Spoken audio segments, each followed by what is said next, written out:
लाए किसे time pass, क्या फर्क पड़ता है,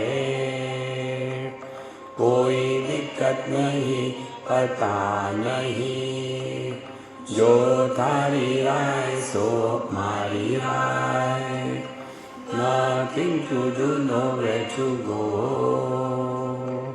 देखो सुनो मत बोलो,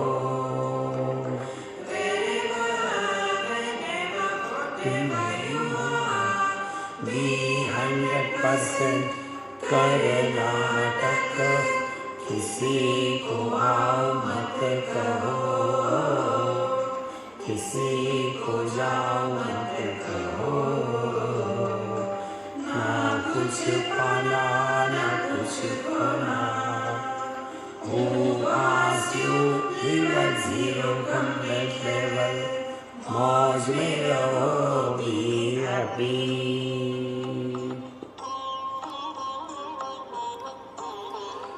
श्री कृष्णा श्री कृष्णा श्री कृष्णा श्री कृष्णा। गुरुर्ब्रह्मा गुरुर्विष्णु गुरुर्देवो महेश्वरः, गुरु साक्षात् परं ब्रह्म तस्मै श्री गुरवे नमः, तस्मै श्री गुरवे नमः। हम लोग महावाक्य का चिंतन कर रहे हैं।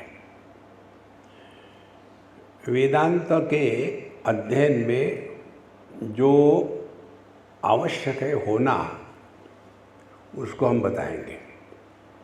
जो अनावश्यक है वो होता है, लेकिन जो आवश्यक है वो नहीं होता। अनावश्यक क्या है?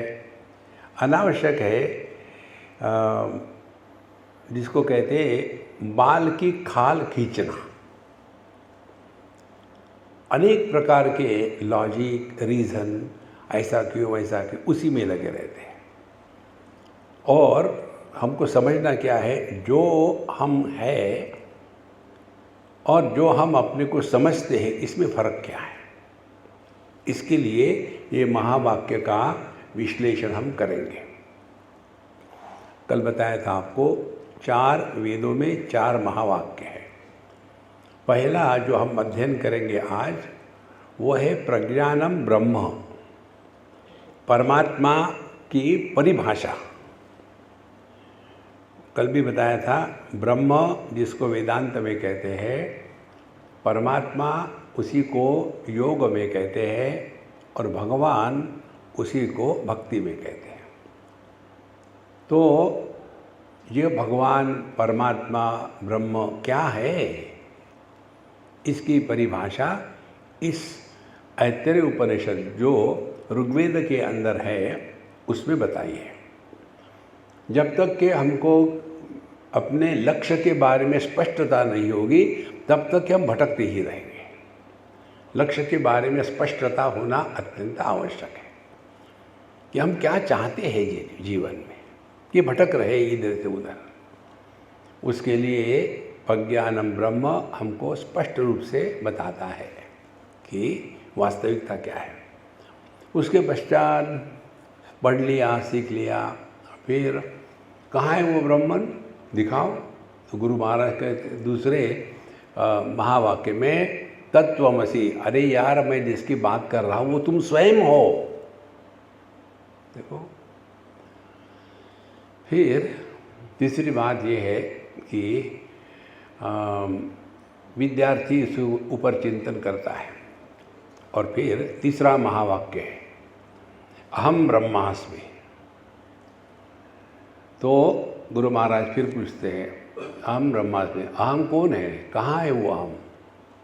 तो कहते अयम आत्मा ब्रह्म। ये चतुर्थ महावाक्य है। इन 4 महावाक्यों का हम चिंतन करेंगे इस प्रकार से कि वो हमको अपने पास पहुंचा दे। तो पहले शुरू करते हैं प्रज्ञानम ब्रह्म। ये जो एक वर्ण है संस्कृत भाषा में, जिसको हिंदी में ज्ञान कहते हैं, गुजराती में ज्ञान कहते हैं, मराठी में ज्ञान कहते हैं। देखो, तो उसका स्पेलिंग है JN। It's a conjunct consonant, ये जोड़ाक्षर है। तो यह जो प्रज्ञानम है ब्रह्म, इसका हमको इस उपनिषद की थोड़ी भूमिका समझ लें। यह उपनिषद ऋग्वेद में आरण्यक ऐतरेय आरण्यक में आता है, चौथा, पांचवा और छठवां अध्याय। उसके पहले क्या हुआ? उसके पहले कर्म और उपासना, इसका विस्तार से वर्णन हुआ है। ये बात हम 25 बार दोहराएंगे। कर्माणि चित्त शुद्ध्यर्थम। कर्म का तात्पर्य जगत में वस्तुओं की प्राप्ति, लाभ, हानि नहीं है। कर्म का तात्पर्य है अंतःकरण शुद्ध हो। अंतःकरण में अशुद्धि क्या है? अंतःकरण में अशुद्धि है कामनाओं का जंगल। एक कामना पूरी करो, दूसरी, तीसरी, चौथी। तो अंतःकरण की शुद्धि के लिए कर्माणि चित्त शुद्ध्यर्थम। उपासना किस लिए करते हैं? हम लोगों की उपासना होती है अपनी इच्छा को पूरा करने के लिए, तो उसका प्रयोजन ही गलत हो जाता है। उपासना होती है मन को एकाग्र करने का ट्रेनिंग देना है।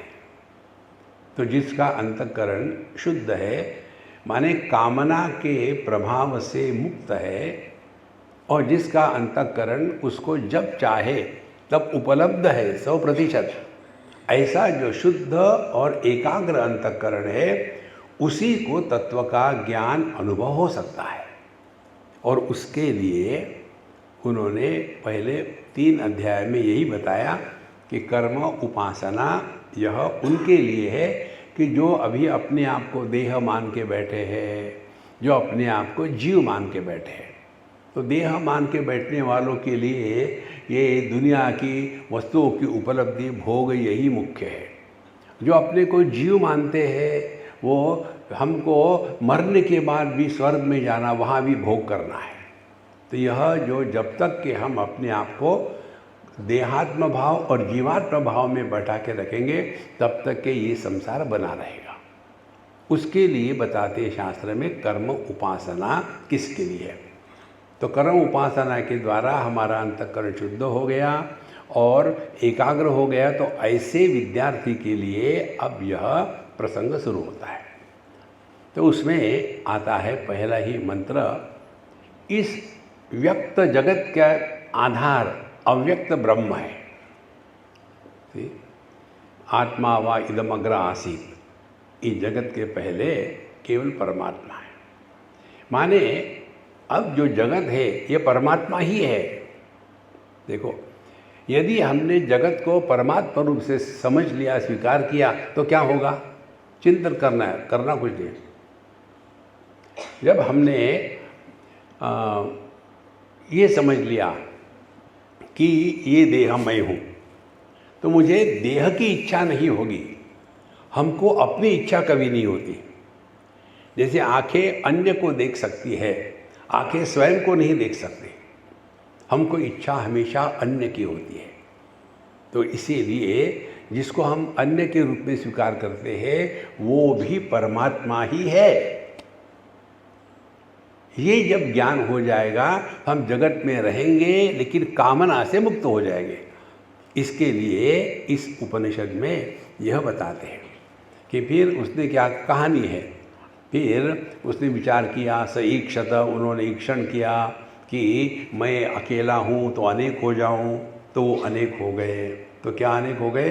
पहले कारणात्मिका प्रकृति का निर्माण हो गया। देखो, तो ये पंच महाभूत हो गए। फिर सभी देवता लोगों का निर्माण हुआ। अब देखो, देवता किसको कहते हैं?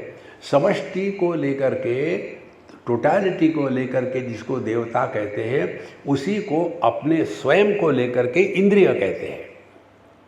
देखो, जैसे सूर्य को हम देवता कहते हैं, सूर्य भगवान।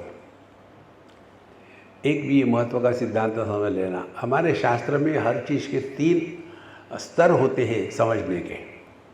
जो सूर्य आकाश में लटका हुआ है उसको आधि भौतिक सूर्य कहते हैं। देखो, और जो सूर्य जिसके कारण ये कुंती माता को कर्ण का पुत्र के रूप में लाभ हो गया, वो सूर्य जो है वो आधि दैविक सूर्य है। एक आधि भौतिक हो गया, दूसरा आधि दैविक, और तीसरा है आध्यात्मिक सूर्य। आध्यात्मिक सूर्य माने जिसके कारण हमारे आंखों में दृष्टि है, वह आध्यात्मिक सूर्य है। तो जिसको हम सूर्य देवता कहते हैं दुनिया में, वही सूर्य देवता हमारे अध्यात्म में अपने रूप में दृष्टि में है। जब ये बात हो जाती है तो जैसे सूर्य, अब ध्यान से सुनना, जैसे सूर्य सबको प्रकाशित करता है, किसी का तिरस्कार नहीं करता, किसी को पकड़ के नहीं रखता, किसी के द्वारा प्रभावित नहीं होता, क्या यही गुण हमारी दृष्टि में नहीं है? हमारी दृष्टि भी सभी को प्रकाशित करती है, सभी रूप रंग का, किसी का तिरस्कार नहीं करती, लेकिन किसी के भी द्वारा प्रभावित नहीं होती। तो साधना क्या हो गई? जो सूर्य आधि भौतिक रूप में आकाश में है, जो सूर्य आधि दैविक रूप में है, और जो सूर्य आध्यात्मिक रूप में है, वो एक ही है। तो ये जो अनेकता है, ये शरीर के उपाधि के कारण फंसी हुई है। देखो, इसी प्रकार के जो कुंडली वाले लोग हैं, उसका यही है कि जो चक्र है, चक्र का भेद करना है। भेद माने क्या? भेद माने रहस्य, भेद माने तोड़ना फोड़ना नहीं। तो ये नीचे के 3 चक्र है, वो हमको वही फंसा के रखते हैं। मूलाधार चक्र माने देहात्म भाव में फंसे हैं, फिर स्वादिष्टान चक्र माने कामना में फंसे हैं, और मणिपुर चक्र माने लोभ में फंसे हैं। जब तक के देहात्म भाव होगा तब तक कामना होगी, जब तक कामना होगी तब तक लोभ होगा, और जब तक ये 3 में फंसे हैं तब तक के हम संसार में है, द्वैत में है, इसमें से निकलेंगे नहीं। फिर इससे निकलेंगे तो आएंगे अनाह चक्र में, अपने मन पर। जिस दिन मनुष्य अपने मन पर काम करना शुरू करता है, वो उसका नया जन्म है। He is reborn again. माता पिता ने दिए हुए देह मरने के लिए होते, जीने के लिए नहीं होते। जीने के लिए हमको वह गुरु ने दिया हुआ आध्यात्मिक देह होता है।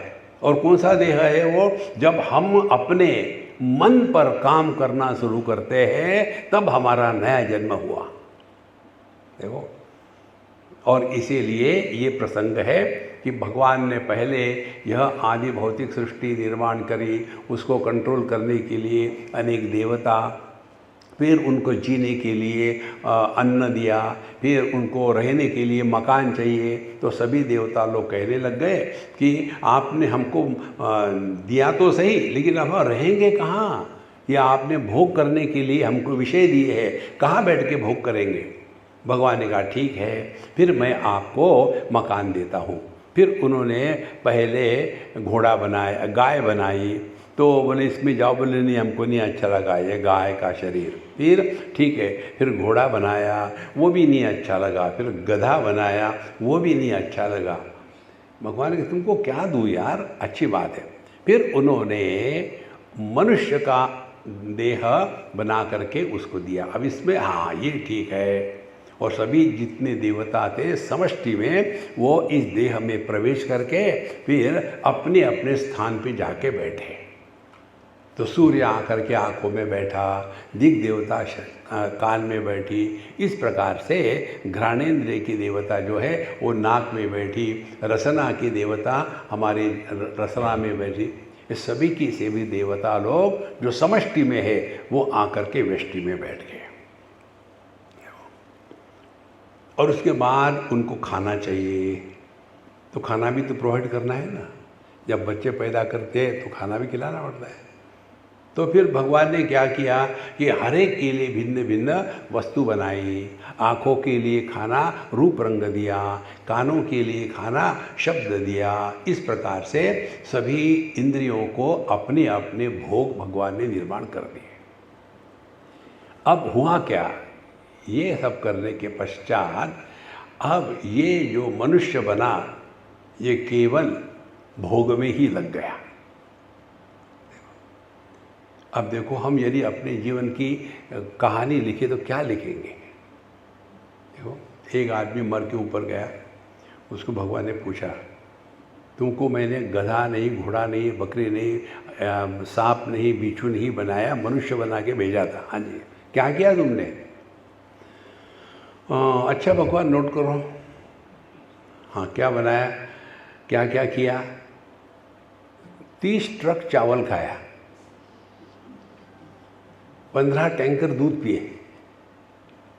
नहीं, किया क्या? यही किया। और फिर बनाया क्या? गोबर। क्या पूरा जीवन केवल इसी में है? तो ये भी हमको तो मिलता है ना अन्य जीवों में। देखो कितनी सूक्ष्म बात इस उपनिषदों के माध्यम से बताई जाती है। आहार निद्रा भय मैथुनंच सामान्य एतत् पशुभि नृणाम धर्मो हि तेषाम अधिको विशेषः धर्मेण ही न पशुभिः समानः। आहार खाना, निद्रा सोना, उसके बाद डर डर की जीना, और चौथी बात बच्चे पैदा करना। यही यदि हमारे जीवन का लक्ष्य और यही यदि हमने आज तक किया है तो भगवान अपनी गलती सुधारेंगे और अगले जन्म में फिर चले जाओ, जितना मर्जी अब बच्चे पैदा करो। तो हम मनुष्य किस लिए है? हम मनुष्य इसलिए है कि हमको चिंतन करना है और अपने स्वरूप में वापस लौट के आना है। देखो, वापस जब लौट के आते, घर वापस आ गए, आप देखो ना कितनी दुनिया में घूमो, लेकिन जब तक घर नहीं आते तब तक के मन को शांति नहीं मिलती। हम दुनिया में घूमते रहते इधर से उधर, सभी कितने देशों में गए हैं, लेकिन कहीं भी हमको ऐसा नहीं लगता कि यहाँ हम रहे। हमको लगता है कहाँ, जब अपने भारतवर्ष में आ जाए, आहा अब अपने घर पहुँच गए। इसी प्रकार से हम भी जागृत अवस्था में ये भोगों की दुनिया में भटकते रहते, ये करना वो करना, ऐसे करने वैसे करना, फिर सपनों की दुनिया में ख्याली पुलाव खाते रहते हैं। ये सब करते हुए फिर आखिर में मजा किस में आता है? आकर के सत्संग में सो जाओ, क्योंकि वापस आ गए। तो जब तक हम अपने आप में वापस नहीं आते तब तक के जीवन को शांति नहीं मिलती। और नींद की प्रक्रिया क्या है? डेमोन्स्ट्रेट मत करना। नींद की प्रक्रिया क्या है? नींद की प्रक्रिया है, पहले हम दुनिया के विषयों का त्याग करते हैं, जितनी हमारी उपलब्धियां हैं, अच्छे बुरे चीज़ें हैं, सबका त्याग करके घर में आ गए। घर कितना भी बड़ा हो, 20 स्टार होटल के जैसा, जाएंगे कहाँ? अपने कमरे में। कमरे में भी दुनिया भर की चीज़ें हैं, क्या करेंगे? सबका त्याग करेंगे। फिर कितना भी कॉस्टली आपका बेड हो, कितनी भी बढ़िया रज़ाई हो, कितना भी AC DC UC मिसी हो, सब कुछ, सबको त्याग करते करते करते जब कुछ नहीं बचता, तब जो आनंद है वो अपना स्वरूप है। माने नींद में क्या मिलता है? कुछ नहीं मिलता। माने जो सबके अभाव में है वो हमारा स्वरूप है। देखो, केवल हमको अपने अनुभूतियों से सीखना है। एक उदाहरण ले लो। आपने एक बर्तन में पानी लिया, उसको अग्नि लगाई, तो क्या होगा? पानी गर्म होगा। और उसके पश्चात अग्नि बंद कर दी, तो क्या होगा? धीरे धीरे पानी वो गर्मी को, जो उष्णता है, उसको छोड़ना शुरू करेगा। कहाँ तक छोड़ेगा? अपने नॉर्मल टेम्परेचर आएगा तब। इसी प्रकार से हम सोते हैं, माने क्या? हम अपने स्वरूप में वापस लौट के आते हैं। हमको ये द्वैत की अग्नि ने गर्म करके रखा है, उस गर्मी को कहते मैं। और फिर वही मैं हमको नचाता है। खूब दौड़ भाग कर रही, इधर उधर, यहाँ हूँ वहाँ हूँ वहाँ हो रहा है। लाभ हानि, सुख दुख, अपना पराया, बस यही चलता है पूरे जीवन में। कितना भी करो आप, आखिर में हमको सोना ही है। और नींद की प्रक्रिया क्या है? सबका त्याग कर दो। ध्यान से सुनना, नींद में सबका त्याग अज्ञान के द्वारा होता है। वही त्याग जब ज्ञान से होता है तो योगरतो वा भोगरतो वा संगरतो वा संगविहीनः यस्य ब्रह्मणि रमते चित्तम नंदति नंदति आनंदति एव। किसी को छोड़ने की जरूरत नहीं, इतना ही समझना है, कोई पकड़ में नहीं आता बस। लेकिन हमारी कल्पना ये है हम सबको पकड़ के रखे, कोई किसी को नहीं पकड़ सकता। हमको अपने स्वरूप में बैठ कर के जीना है। तो भगवान ने ऐसी दुनिया बनाई और फिर अच्छे बुरे सब चीज़ें होते गए, और ये होते होते और फिर ऐसी स्थिति आई कि अब भगवान ने इनको बताया कि तुम अब ये सब छोड़ छाड़ दो, और तुम्हारे जीवन के जितने भी सुख दुख इत्यादि है ना, उसका कारण केवल एक ही है, और वो कारण है तुमने अपने आप को देह माना है, उस देह का त्याग करो। अपने को जीव माना है, उसका त्याग करो। इसको लेकर के फिर हम कौन हैं, यहाँ से इस महावाक्य का पंचदशी के अनुसार अब हम प्रारंभ करते हैं। यदि आपकी इच्छा हो तो हमारे पश्चात दोहराइएगा, नहीं तो सो जाइए। ये नेक्षते शृणोतीदम जिघ्रति व्याकरोति च स्वाद्वस्वादु विजानाति तत्प्रज्ञानमुदीरितम्। अब प्रज्ञान माने वह ज्ञान जिसमें सभी संभावनाएं हैं। देखो, अब पहले उदाहरण से समझ लो, फिर श्लोक में जाएंगे। नाक से केवल घ्राण माने केवल गंध का ही ज्ञान हो सकता है, घ्राणेन्द्रिय से। रसना से केवल रस का ही ज्ञान होता है।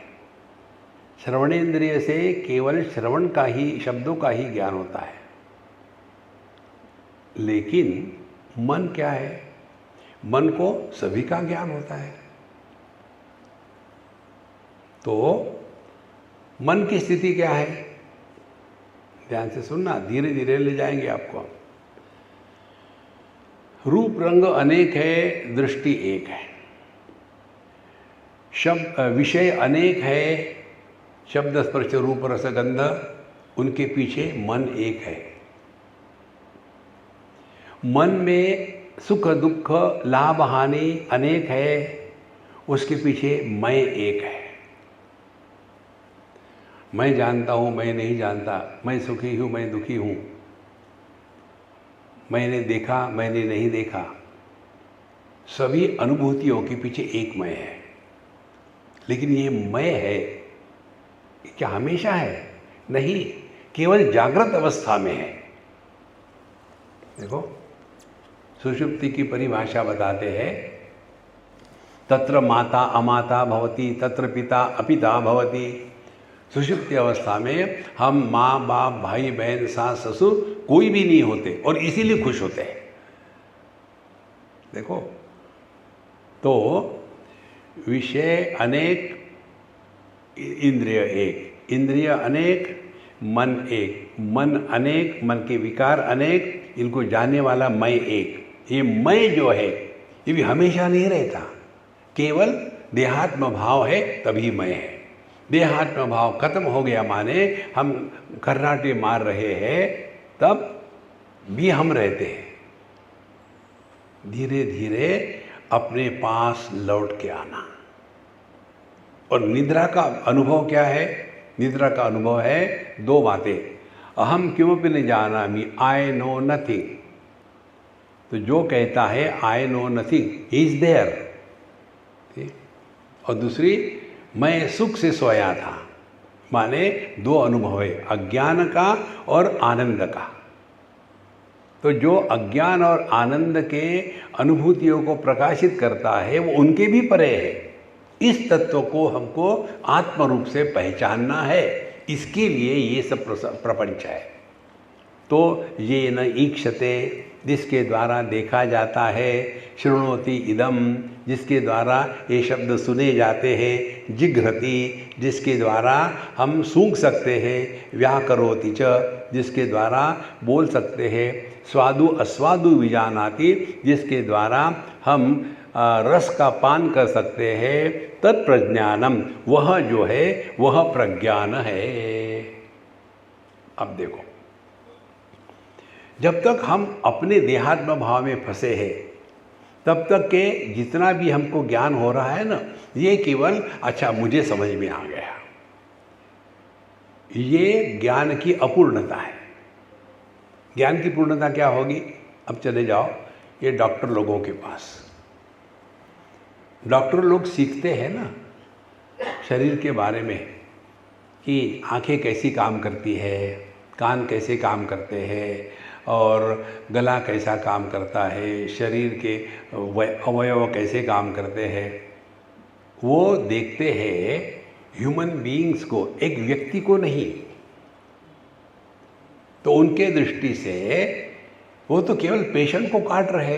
एक हमारे मित्र डॉक्टर ऑस्ट्रेलिया के बाद है और उन्होंने हमारा ऑपरेशन किया था। तो उन्होंने बताया, स्वामी जी मैंने ये अपेंडिक्स के बहुत इतने ऑपरेशन किए हैं कि अब मैं एक्सपर्ट हो गया हूँ, ऐसा पेट में उंगली से छेद करके निकाल के फेंक देता हूँ। मैंने उनके एक्सपर्टाइज का कितना मैंने हमेशा सुना। और एक बार एक पेशेंट था लटका हुआ अपने ऑपरेशन टेबल पर, और हमेशा की तरह, हाँ क्या नाम है पेशेंट का? बोले आपका पुत्र है कोई तो भी, निरंजन। मेरा लड़का है। हाथ कांपने लग गए। पहले पेशेंट को देखते थे, अब मेरे लड़के को देख रहे हैं। भूख सबके लिए सामान्य है, लेकिन मेरी भूख महत्व की है। दुख सबके लिए सामान्य है, लेकिन मेरा दुख विशेष है। लाभ सबके लिए सामान्य है, लेकिन मेरा लाभ महत्व का है। देखो, साधु संत जब कहते हैं तो उसका प्रभाव होता है। हम जब कहते हैं प्रभाव क्यों नहीं होता? इसका कारण हम कहाँ बैठे हैं। एक माँ अपने बच्चे को लेकर के भगवान रामकृष्ण परमहंस के पास ले गई और कहने लग गए कि ठाकुर जी ये मेरा लड़का इतनी मिठाई खाता है कि क्या बतावे, मानता नहीं, आप बताओ इसको कुछ। तो उस संत ने कहा ऐसे करना, अगले संडे को आ जाना। एक बार, दो बार, 4 संडे चक्कर कटवाए। 5वें संडे में उन्होंने बोल दिया कि बेटा मिठाई खाना अच्छा नहीं है, दांत खराब हो गए, तुम बूढ़े हो जाओगे जल्दी, मत खाओ। बोले ठीक है नहीं खाऊंगा, और मान लिया, खाना बंद कर दिया। अब वो लड़का तो चला गया, अब ये माँ वहीं खड़ी रही। बोले आपको इतना ही बताना था, मुझे 5 चक्कर क्यों कटवाए? देखो, तो उस संत ने कहा कि देखो अम्मा गुस्सा मत करो, मैं ये बच्चे को कहूँ कि मिठाई मत खाओ, उसके पहले कम से कम मैं 1 हफ्ते तक तो मिठाई छोड़ दूँ। देखो, हमारे शब्दों में शक्ति क्यों नहीं होती? क्योंकि हमारे शब्दों में अर्थ निहित नहीं होता। शब्दों में अर्थ ना हो तो उसको कोलाहल कहते हैं, नॉइस कहते हैं। शब्दों में अर्थ निहित हो तो उसका प्रभाव होगा। देखो, एक बार हम लंदन से आ रहे थे, बहुत पुरानी बात, 9/11 के पहले की बात है। तो हमको छोड़ने के लिए उन दिनों में सिक्योरिटी इतना चक्कर नहीं था। हमको छोड़ने के लिए एयरपोर्ट पर लंदन में काफ़ी लोग आए थे। हाँ, वही हमेशा के इंडियन टाइप का नमस्ते जो स्वामी जी जल्दी आना, वहाँ नहीं आओ, हो रहा था। और उसके पश्चात फिर एक अम्मा थी और वो बिल्कुल चिपक गई और रोने लग गई, स्वामी जी मैं आपको नहीं जाने दूंगी, और सब कुछ हो गया। अरे ठीक है, तू रोती रहो, मुझे तो जाना ही है। जाके मैं बैठा अंदर में, तो मैं हमेशा खिड़की के पास बैठता हूँ, ज़रूरत पड़ी तो तुरंत उतर जाऊँ। और मेरे बगल में एक बूढ़ा कपल बैठा था, बीच में एक अम्मा बैठी थी और आयल में उसके पति बैठे थे। तो उसने मुझे पूछा कि hey man, you seem to be very popular, what do you do, so many people came to see you off. तो मैंने कहा आई लव। तो जब मैंने कहा आई लव, वो रो पड़ी, इतनी फुट फुट के रोने लगे। How can you so casually say I love? I said because I love. देखो, यदि हमारे शब्दों में अर्थ होगा, उसका प्रभाव होता है। नहीं तो नाटक में कहते हैं ना, Honey darling I love you, I love you, नाटक के बाद हट यहाँ से, बड़ी आई। देखो संतो, शब्दों में अर्थ जब निहित होता है तभी उसका प्रभाव होता है। और ये जो ज्ञान है कि चाहे मैं खा रहा हूँ और उसके कारण मुझे खाने की तृप्ति मिलती है, और अन्य व्यक्ति खा रहा है और उसने खाने के कारण उसको जो तृप्ति मिलती है वो भिन्न नहीं है, एक ही है। इसके द्वारा क्या होगा, हमारा जो वैयक्तिक व्यक्तित्व है, मैं ये धीरे धीरे डायलूट होते जाएगा। और आपका सबका अनुभव है, ये पहचानते नहीं। कैसे? बच्चा माँ से अलग होता है ना, शरीर तो अलग है। बच्चे को भूख लगती है तो माँ के पेट में गड़बड़ी होती है। बच्चे को दर्द होता है तो माँ को परेशानी होती है। कारण क्या है कि वो बच्चा कौन है, मेरा ही एक्सटेंशन है, यही उसका अनुभव है ना। इसी प्रकार से साधु संतों का सबके प्रति इतना सहज आत्मभाव होने का कारण क्या है, उन्होंने अपने वैयक्तिक व्यक्तित्व को समष्टि में मिला दिया है। इसीलिए कोई भी साधु संत किसी से प्यार नहीं करते, उनके मन में सबके प्रति प्यार होता है। ये है महाराज वेदांत, ये है ज्ञान, रोना धोना नहीं। देखो, हमारे शिरडी साईं बाबा की एक कथा आपको बताते हैं। इसके बाद हम शिरडी जा रहे हैं, वहाँ हमारा एक रिट्रीट है 5 दिन का। तो उनकी एक कथा आती है, कहीं वो दोपहर का या शाम का कहीं समय था, तो उनको मिलने के लिए एक वो उनकी भगत आ गई। जैसे वो आ गई, कहते कि देखो लक्ष्मी, मुझे बड़ी भूख लगी है, जल्दी ले आ खाना। वो बेचारी दौड़ भाग के गई, रोटी ऐसे की। उन दिनों में गैस भी तो कुछ होता नहीं था, लकड़ी बनाओ ये करो। उसने बनाई रोटी, वो जवार की, और उस पर कोई रख करके ले आए लोग। उन्होंने एक भी उसमें टुकड़ा नहीं खाया। वहाँ एक कुत्ता था, कुत्ते को दे दिया। वो गुस्सा कर गए, आपने मुझे परेशान किया, दौड़ भाग करके भूख लगी, कुत्ते को दिया। वो शांत। उन्होंने कहा कि देखो, भूख सबके लिए सामान्य होती है। देखो, ये कब हो सकता है, जब अपना मैं, व्यष्टि मैं, समष्टि मैं के साथ जब एक हो जाता है ना, तब आपको इस मंत्र का अर्थ प्रज्ञानम ब्रह्म समझ में आएगा। ये हमको मालूम है कहाँ समझ में आया, इसीलिए हम कहते हैं आप सब हमारे गुरु हो, हमें आप ही से सिखाए। एक बार हम कहीं थे, अब शरीर है तो कुछ ना कुछ होता ही है, खटखुट। तो उस समय कुछ हमको शरीर में कुछ कष्ट थे, तकलीफ थी। तो हमारे जो जिनके यहाँ रहते थे वो होम्योपैथी की प्रैक्टिस करते थे। बोले स्वामी जी, मैं आपको दवाई देता हूँ, ठीक हो जाओगे। ठीक है, तो जो भी दो हम खा लेते, क्या फ़र्क पड़ता है। हमने खा ली। हमने कहा दूसरा डोज, बोले दूसरा डोज 6 महीने के बाद। मैंने बोला तब तक मैं जिंदा रहूँगा क्या? नहीं नहीं नहीं, बिल्कुल पक्का है। बहुत मैंने ऐसा क्यों, इतना गैप क्यों है? नॉर्मली हमारे डोज कैसे होते, सुबह, दोपहर को, शाम को। ये ऐसा कि 6 महीने के बाद? बोले इसका कारण ये है, इस दवाई की पोटेंसी बहुत हाई है, हाई पोटेंसी मेडिसिन। फिर मैं घबरा गया, कुछ होने वाला है क्या? मैंने समझाओ क्या होती है हाई पोटेंसी, हम ध्यान से सुनना। उस दिन मुझे ये बात समझ में आ गई। बोले उसका ऐसा होता है, 1 बूंद दवाई का 100 बूंद पानी में डाल के उसको मिक्स करते हैं। फिर वो जो डाइल्यूटेड दवाई है उसमें से 1 बूंद निकाल करके 1000 बूंद में डाइल्यूट करते हैं। फिर उसमें से 1 बूंद निकाल करके उसको 10,000 पानी की बूंदों में डाइल्यूट करते हैं।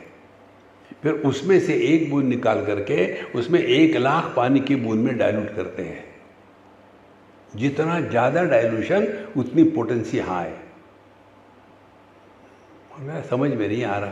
बोले स्वामी जी इसका सिद्धांत ये है, ये मेडिसिन इतना डाइल्यूट हो जाता है कि वो जा कर के सेल के न्यूक्लियस पर काम करता है। देखो ये जो चिप होती है ना, पूरी दुनिया को हिलाती है। ये चिप टनों में होती है क्या? कितनी छोटी सी होती है। देखो सूक्ष्मता। इसी प्रकार से जितना मेरा मैं स्ट्रांग, कॉन्सेंट्रेटेड, इसको ढीला डाइल्यूट करो तो पहले मैं, इसके बाद मैं मेरी पत्नी, तो क्या हो गया? मैं सेंटर, पत्नी का रेडियस निकाला 1 फुट और फिर घुमाया उसे, सर्कल 1, मैं मेरी पत्नी। फिर मैं मेरी पत्नी, बच्चा हो गया, मैं मेरी पत्नी बच्चा, दूसरा सर्कल। फिर मैं मेरी पत्नी, पहला बच्चा, दूसरा बच्चा, तीसरा सर्कल, चौथा सर्कल, और मैं और ये संपूर्ण विश्व मेरा। तो क्या होगा? उस रेडियस को क्या वैल्यू देंगे आप? Infinite. Infinite means include everything. जब मैं सबको स्वीकार करता है तो ना काहूं से दोस्ती, ना काहूं से बैर। क्या हम अपने शरीर से दोस्ती करते हैं क्या? देखो यह ज्ञान जब होता है ना, तब हमको धीरे धीरे जगत में सहजता आ जाती है। इसको कहते हैं ये न ईक्षते शृणोति जिग्रति व्याकरोति स्वादु अस्वादु जानाति तत्प्रज्ञानम उदीरितम। तो यह जो ज्ञान है, शुद्ध ब्रह्म है, परमात्मा है, भगवान है, ये कौन है? वही सबके माध्यम से प्रकट हो रहा है। हमारा ध्यान उसकी तरफ जाता ही नहीं। देखो अब उसकी तरफ ध्यान जाने के लिए करना क्या है? धीरे धीरे समझ में आएगा, कठिन नहीं है। यदि हमने, जैसे हम रूप रंग देखते हैं, अब क्या करना पड़ता है इसके लिए आप विचार करो। मैं नीला रंग देखता हूँ तो नीले रंग का प्रभाव मेरे दृष्टि पर पड़ता है क्या? नहीं। पीला देखता हूँ तो पीले रंग का प्रभाव दृष्टि पर पड़ता है क्या? नहीं। लेकिन फिर I like blue colour, yellow yellow dirty fellow, I don't like.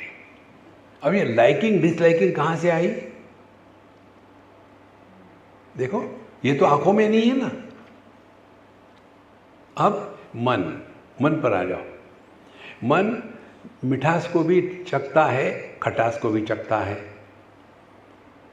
कितनी सिंपल बात है। और गरम को भी जानता है, ठंड को भी जानता है, सुगंधों को भी जानता है, दुर्गंधों को भी जानता है, लेकिन किसी के द्वारा प्रभावित नहीं होता। क्योंकि नियम क्या है? जो प्रकाशक होता है वो प्रभावित नहीं होता। देखो अब ये ले लो बल्ब। इस बल्ब के प्रकाश में हम 100 लोग बैठे हैं, तो इनको बोझा है क्या उस प्रकाश को? 100 के जगह में 1000 आ गए तो बल्ब कहेंगे क्या, अरे यार यहाँ तो बहुत सारे लोग आ गए। और यदि सबके सब निकल गए तो उस प्रकाश का, बल्ब का कोई नुकसान है क्या? तो सिद्धांत क्या हो गया, जो प्रकाशक होता है वो प्रभावित नहीं होता।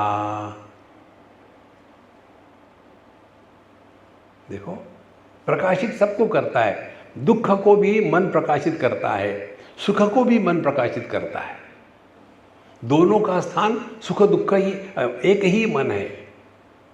इसी सिद्धांत को लेकर के भगवान कहते गीता में, सुख दुखे समे कृत्वा लाभा लाभो जया जयो ततो युद्धाय युज्यस्व नैवं पापम अवाप्स्यसि। ये दुनिया द्वंद्वों से बनी है, आप इस पर कुछ नहीं कर सकते। जगत में परमात्मा को छोड़ करके सब द्वंद्व में है, पेयर्स में है, जुड़वे है हर चीज। तो यदि जुड़वे हैं तो स्वीकार करो, चॉइस कहाँ है? देखो संतो, तो जब हम चॉइस देते तो क्या होते हैं, हमारे मन पर उसके संस्कार पड़ते हैं। कौन से? दो, राग या द्वेष का। तो जिसके प्रति राग होगा उसके पीछे दौड़ेंगे, जिसके प्रति द्वेष होगा उससे दूर दौड़ेंगे। पूरा जीवन क्या है, मिल्खा सिंह, दौड़ते रहो दौड़ते रहो। तो साधना क्या हो गई, समझदारी।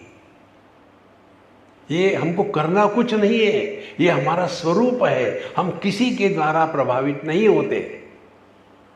अब देखो ना, बचपन आके चला गया, कुछ फर्क पड़ा अपने को? ज्यों के त्यों है। जवानी आके चली गई, क्या फर्क पड़ा? मध्यम वय आके चला गया, क्या फर्क पड़ा?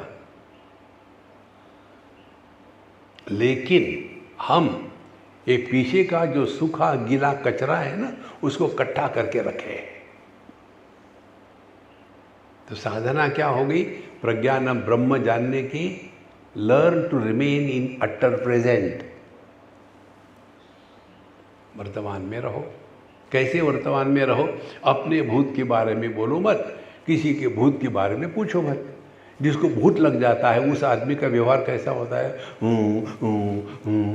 क्या हो गया, इनको भूत चढ़ गया है। हम लोगों को भूत चढ़ा हुआ है, जाने कहाँ गए वो दिन, बाढ़ में, तुम भी जाओ। देखो संतो, अध्यात्म हमको सीखने के लिए कुछ विशेष एक्रोबैटिक्स करने की जरूरत नहीं है, समझदारी की आवश्यकता है। तो जो जो हमको करना है ये करो, बढ़िया से बढ़िया करो, लेकिन उसमें इतने फंस जाते हैं कि निकलना मुश्किल हो जाता है और फिर हम दुखी होते हैं। इसीलिए सभी ज्ञान के पीछे एक है और वो एक ब्रह्म है और वही हमारा स्वरूप है, ये हमको पहचानना है। इसीलिए रूप रंग अनेक, दृष्टि एक। अब दृष्टि रूप रंग के द्वारा प्रभावित नहीं होती। इसमें करना क्या है? कुछ नहीं करना है, समझना है। सभी विषयों को प्रकाशित करने वाला मन एक है, इसमें समझना क्या है? कुछ नहीं, एक ही है। अब मन में राग द्वेष है, उसको प्रकाशित करने वाला मैं एक है, उसमें करना क्या है? कुछ नहीं, एक ही है। और ये जो मैं है ये केवल जागृत में होता है, स्वप्न का मैं, जागृत का मैं अलग होते हैं। लेकिन इन दोनों के अभाव में सुषुप्ति में जो है उसका कभी अभाव होता नहीं और वही अपना स्वरूप है। इसीलिए संतो, गहरी नींद में हम परमात्मा के साथ एक होते हैं। उपनिषद कहती है, प्रश्नोपनिषद शायद, अहर अहर ब्रह्म गमयति। रोज रात को जब हम सोते हैं तो परमात्मा के साथ एक होते हैं और फिर भी पहचानते नहीं। देखो कितनी विडंबना है। रात को जब हम सोने को जाते हैं तो क्या करते हैं, अपना फ़ोन चार्जर पर लगा दिया, सो गए। सुबह उठेंगे तो क्या करेंगे, साधना शुरू करेंगे, खोलेंगे phone, WhatsApp forward forward WhatsApp करते करते वो पूरा बैटरी ड्रेन हो गई और जब वो चलता नहीं, ओह ख़त्म हो गया, जाम, उठो फिर उठो। इसी प्रकार से रात भर हम प्रभु के साथ एक होते हैं इसीलिए नींद से उठने के बाद कितने फ्रेश हो जाते हैं। किसी ने कहा है क्या, यार मैं 8 घंटे सोया था, थक गया हूं। कितनी सिंपल बात है, करना कुछ नहीं है, अपने नित्य निरंतर अनुभूतियों से सीख करके आगे चलना है, वो अध्यात्म है। तो जब हम गहरी नींद में होते हैं उस समय हम परमात्मा के साथ एक होते हैं, वही गॉड रियलाइजेशन है। सवाल ये है, इसको हम पहचानते नहीं। देखो, उपलब्धि हमेशा ज्ञानात्मक होती है, बिना ज्ञान की उपलब्धि नहीं होती। देखो, एक हमारा लंदन का अनुभव आपको बताते हैं। एक अम्मा हमको जिनके हम रहने वाले थे वो लेने के लिए आने वाली थी। तो उसके पड़ोसी, उसने कहा कि मैंने सुना है तुम्हारे यहाँ स्वामी जी आ रहे हैं। हाँ, तो उसको लेने के लिए नहीं, मैं जाऊँगी अभी, मैं थोड़ा बहुत कर रही खाना बनाने का। बोले फिर ऐसे करो ना, आप यहाँ रहो, मैं जाके ले आऊँगा स्वामी जी को। लेकिन आप तो उनको नहीं जानते, कैसे ले आओगे? क्या फ़र्क पड़ता है, मैं जानता हूँ, बाबा जी तुरंत पहचानने आते हैं। नॉर्मल नहीं होते, उल्टे सीधे कपड़े पहनेंगे, पहचान आ जाएंगे। बोले ठीक है, ले आना। उस सज्जन ने ना हमको देखा ना कुछ जाना, कभी नहीं देखा, कभी सत्संग भी नहीं सुना। आ गए एयरपोर्ट पर, हीथ्रो पर वेट कर रहे थे। एक बाबा जी आ गए। उन्होंने हमको जाना तो नहीं था, पहचाना भी नहीं था, कुछ भी मालूम नहीं हमारे बारे में। बड़ी माला लेके आए, माला उनको पहनाई। बोले हाँ, आप स्वामी अनुभवानंद है ना? नहीं नहीं। और कितने? बोले अभी 4-6 बाबा जी, हर एक फ्लाइट में 2-4 बाबा जी होते हैं।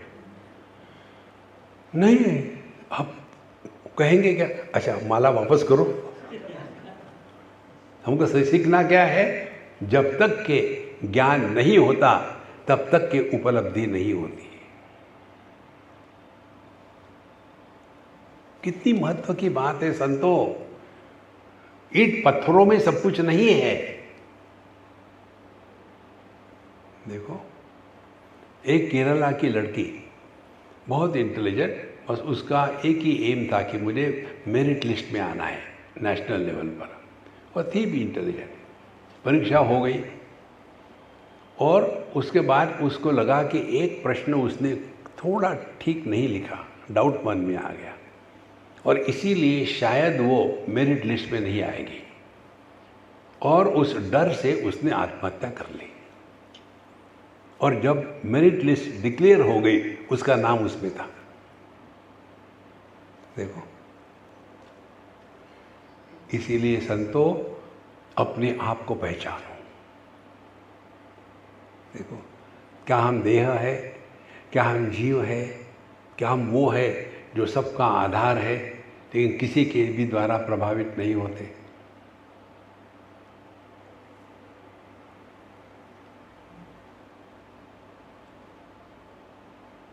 कितनी सहज बात है। तो ये बताने के पश्चात अब अगले श्लोक में कहते हैं,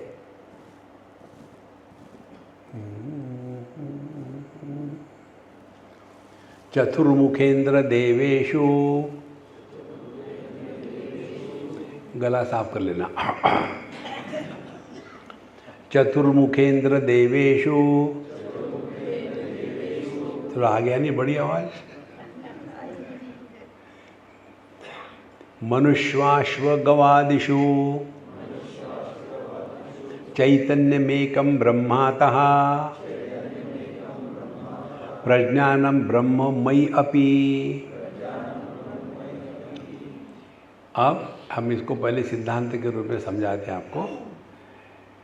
हर चीज दुनिया में कार्य कारण के रूप में उपलब्ध होती है। देखो, हम जब किसी को देखते, किसी बच्चे को, तो क्या करते हैं, हे बेटा तुम्हारे पिताजी का नाम क्या है? माने तुम्हारा कारण क्या है? ये दुनिया जो है कारण कार्यात्मक है।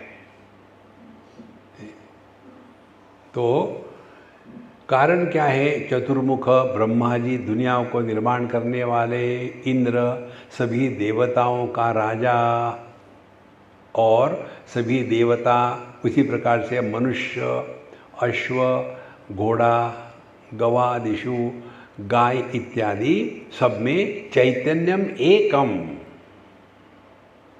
देखो ऐसे होता है क्या कि स्वामी जी के देह में 2-4 महाभूत जरा ज़्यादा डाल देना, और एक गरीब के देह में या गधे के देह में क्या जरूरत है इसको, एक महाभूत दे दो, बहुत हो गया। नहीं, सब में वही है, वही पंच महाभूत और वही चैतन्य, अलग अलग नहीं है। देखो जब तक कि हम चेतना तक नहीं पहुंचते ना, तब तक के चैतन्य की गति नहीं है। अब चेतना तक पहुंचने का अर्थ आपको एक हमारे अनुभव से बताते हैं। एक बार की बात है, हमारे एक मित्र क्रिश्चियन थे, यंग कपल, हमसे बड़ा प्यार था दोनों का, कभी सत्संग को नहीं आते थे, सिर्फ दोस्ती थी। एक और वो टैक्सी वाला था, तो उस टैक्सी वाले ने मुझे कहा एक बार कि वो मुझे साधु बाबा कहते, साधु बाबा आपकी कैथी, उसके पत्नी का नाम कैथी, आपकी कैथी बच्चा डिलीवर कर रही है हॉस्पिटल में, वेरी गुड, मैं आऊँगा जैसे समय मिलेगा, कॉन्ग्रेचुलेशंस। शाम को फिर वो बाहर खड़ा था सत्संग के, कभी अंदर तो आया नहीं। मैंने, है तू कैसा है यहाँ? रोना शुरू कर दिया। बोले उसका इतना ब्लीडिंग हो रहा है, अब समझ नहीं आता क्या करो, करना क्या है। उसके माँ बाप को किसी को बुलाओ, रिश्तेदार को, किसी ना किसी का खून लग जाएगा, लगा दो। बोले नहीं, वो कहते हैं कि हम अपना खून दूसरे को नहीं दे सकते, हमारे धर्म में ये अलाउड नहीं है।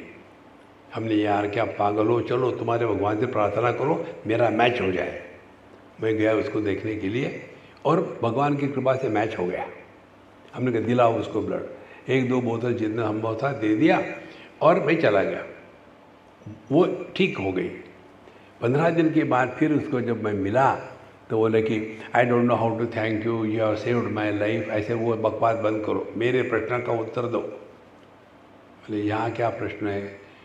बोतल कैथोलिक, लीकर हिंदू, तुम कौन हो? देखो महाराज, ये भेद करके चलना ये अध्यात्म नहीं है। हमको किसी के भी प्रति मन में मजाक में भी घृणा नहीं होनी चाहिए। देखो जहां आत्मभाव होता है वहां घृणा नहीं होती, जहां अनात्म भाव होता है वहां घृणा होती है। एक कड़क उदाहरण दूं आपको। इसी समय अपने अपने पेट में, लार्ज इंटेस्टाइन में गोबर भरा हुआ है ना, उसका चिंतन करो आप। घृणा आती है क्या मन में? नहीं आ सकती। देखो नाखून, ये माताएं दिन भर उनसे खेलती रहती है। ये दिल्ली की घटना है। एक पंजाबी लड़की सामने बैठ के सुनती थी, बड़ी प्यारी थी, चिट्टी चिट्टी। और तीसरे दिन मैं कहीं ब्रेकफास्ट गया, वो भी वहाँ आई। हमने कहा तुमको बुलाया है यहाँ भी? बोले स्वामी जी ये मेरा ही घर है। मुझे किसी के बारे में कुछ पता नहीं होता। तो हमने कहा मम्मी को बनाने दो, तुम मेरे पास बैठ। तो मैंने उसके हाथ अपने हाथ में लिए और हमने कहा बाप रे कितने सुंदर है तुम्हारे नाखून। मेरे देखो वैसे नहीं है, मेरे लाल भी नहीं है, लंबे भी नहीं है। तुम क्या खाती हो, इतने लंबे लंबे बन गए। और लाल है इसलिए क्या तुम खून पीती हो कि बीट रूट खाती हो? मैं उसके नाखून के साथ खेल रहा था, बोल रहा था। वो बड़ी अटपटा लगे, पता नहीं क्या करें। उसने मैं खाने को बुलाया, खाना क्या भूल गए। दूसरे दिन जब वो सत्संग को आई तो अपने हाथों को ऐसा करके बैठे, सत्संग सुन रहे थे। और मैंने इधर आ दिखा मेरे, और उसने सब नाखून काट दिए थे। मुझे बाप रे क्यों काट दिए, मुझे कितने प्यारे थे। बोले स्वामी जी मुझे अटपटा लग रहा, मैंने काटे। कोई बात नहीं, कहाँ है नाखून, दो मुझे, मैं रखूँगा अपने पास। स्वामी जी मैंने फेंक दिए। अब मैंने क्या सीखा? जब तक नाखून मैं की परिभाषा में इंक्लूडेड है तब तक वो सौंदर्य का लक्षण है। उसी को मैं की परिभाषा से हटा दो, गंदगी हो जाती है ना।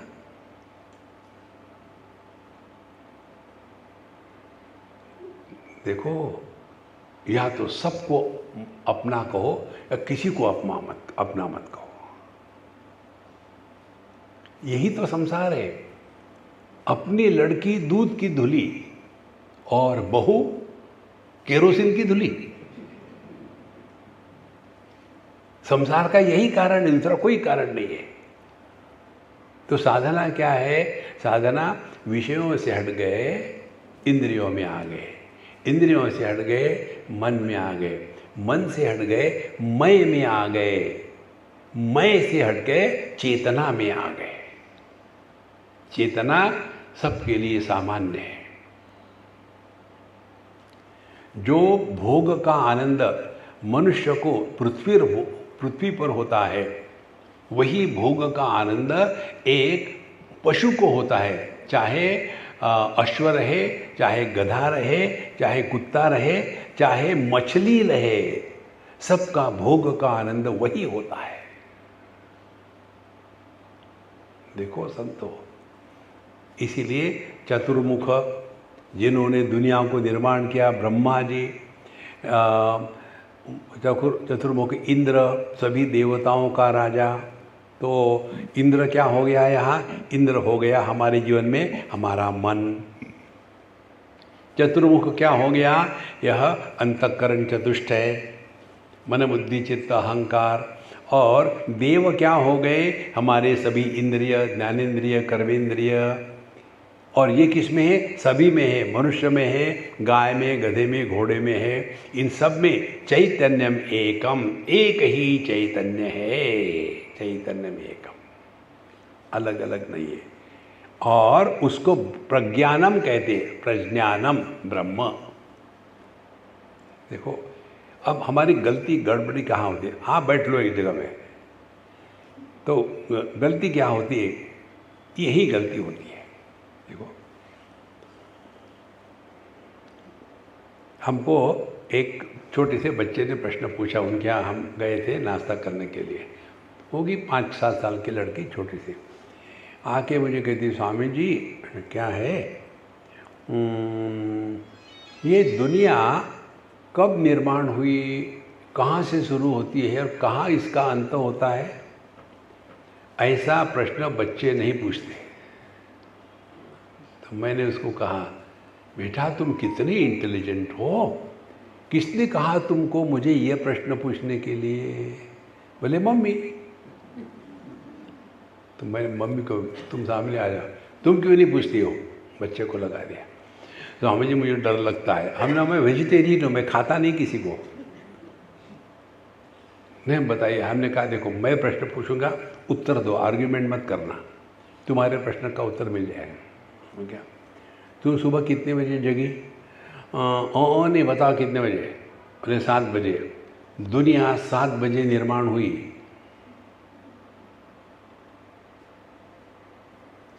गहरी नींद में हम कहाँ होते हैं, कब होते हैं और क्या होते हैं? दुनिया कहाँ से शुरू होती है? जहाँ देह के साथ तादाद में हो गया, दुनिया निर्माण हो गई। और कहाँ से शुरू होती है? अपने देह से।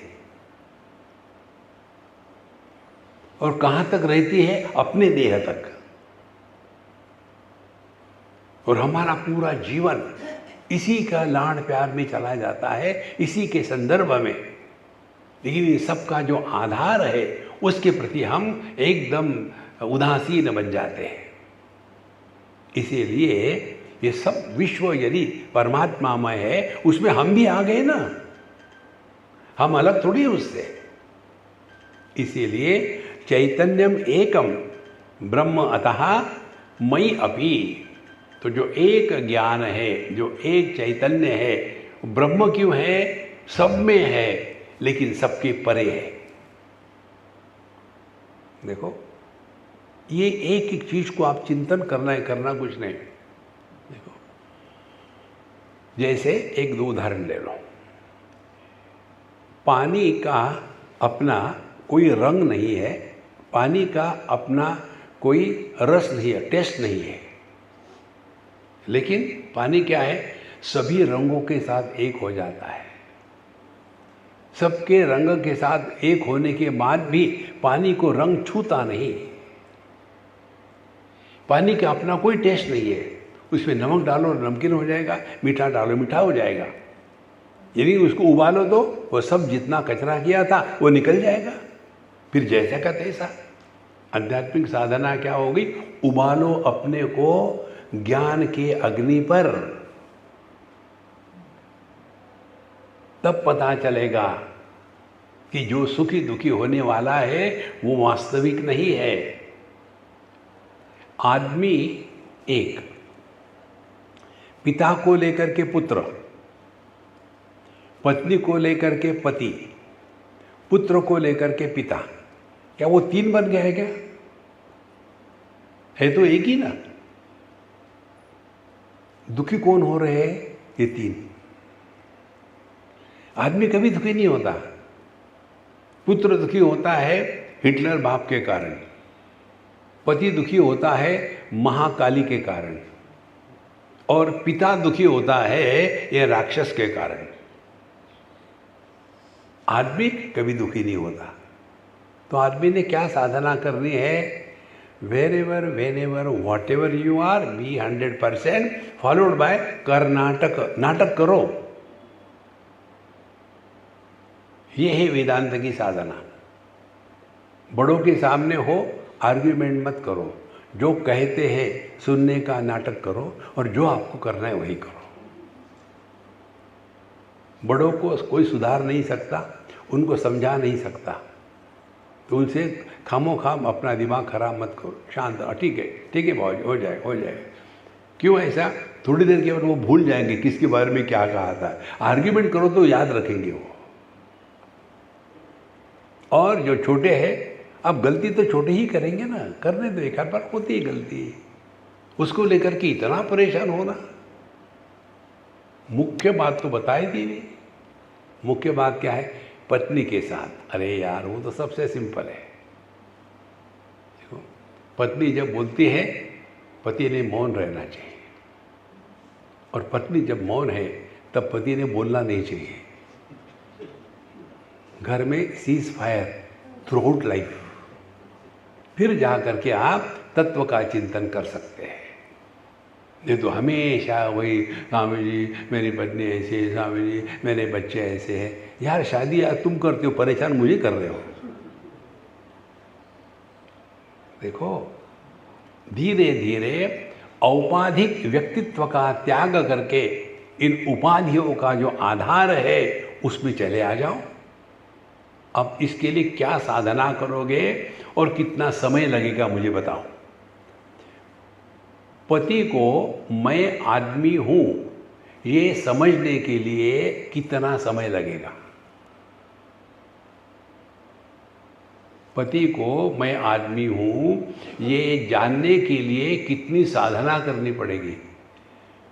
मैं पति नहीं, मैं तो आदमी हूं, मैं पति नहीं। क्या कहा? नहीं, मैं पति हूं। देखो संतो, अध्यात्म जैसा आनंद का माहौल कहीं नहीं है, लेकिन क्योंकि हम उसको जानते नहीं ठीक से, उसी में फंसे रहते हैं। इसीलिए जो सबका आधार है वही हम है। थोड़ा व्याकरण ले लो। मैं फर्स्ट पर्सन सिंगुलर, आप सेकंड पर्सन सिंगुलर, वो थर्ड पर्सन सिंगुलर। मैं आपसे उसके बारे में बोल रहा हूं, संसार शुरू। यदि मैं ही नहीं तो आप भी नहीं, वो भी नहीं, तो दुनिया शुरू कहां से होती है? मैं से शुरू होती है, और इसी मैं को हम पहचानते नहीं। तो जब हम अपने आप को पहचानेंगे और कैसे पहचानेंगे? मैं सबसे अच्छा हूँ, मैं से नहीं नहीं नहीं नहीं, सब में एक है। Discover this and be happy. ओम पूर्णमदः पूर्णमिदं पूर्णात् उदच्यते पूर्णस्य पूर्णमादाय पूर्णमेवावशिष्यते। ओम शांति शांति शांति। हरि ओम। श्री गुरुभ्यो नमः। हरि ओम।